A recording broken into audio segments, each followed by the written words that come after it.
थोड्याच वेळ जेजून ताका म्हणलें तूं फातर आनी फातराचेर आपण आपली सभा बांदतलो, पूण आतां जेजू ताका म्हणटा तूं म्हाका आडकुडीचो फातर म्हणटा. म्हाजे भावन भयणो, आमच्या जिवितांत अशें जाता, आमकां जाय जेजू एक बरो आमी पळयलां जेजू जायती मिलाग्री करता, जेजूची शिकवण आमी घेतात, पूण जेन्ना आमी पळयतात आमच्या जिवितांतूय कश्ट येतात वा आमी जेजूक कश्टतलो ते पळयतात, तेन्ना आमकां ते मानून घेवंक बरें कठीण लागतात, त्रास लागतात. जेन्ना जेजू कश्टांचें उलयता तेन्ना शिसांक त्रास लागले तेच भाशेन आमकां जाता. आमी जायते फावटी पेद्रू भाशेन जातात.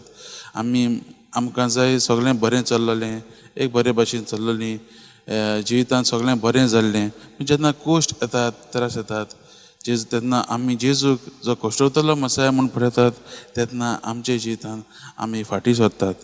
आयज ह्या वाचपाचेर नियाळ करता आसतना आमी पळोवया, आमी जेजूक मानतात, आमी जेजूचेर भार दवरतात, जेजू आमकां सदांच पळयतलो म्हणटात, पूण जेन्ना कश्ट येता तेन्ना आमी जेजूचेर विश्वास दवरूंक पावतात काय वा आमी फाटीं सरतात, ती आमी नियाळ करुया आनी देवा लागीं बोड मागुया आमकां पूर्णपणी जेजूचेरूच विश्वास दवरूंक, कसले त्रास येवं, कसले कश्ट येवं, ताचेरूच विश्वास दवरूंक, ताचेरूच भार दवरूंक आमकां बळ आनी शक्ती मागुया.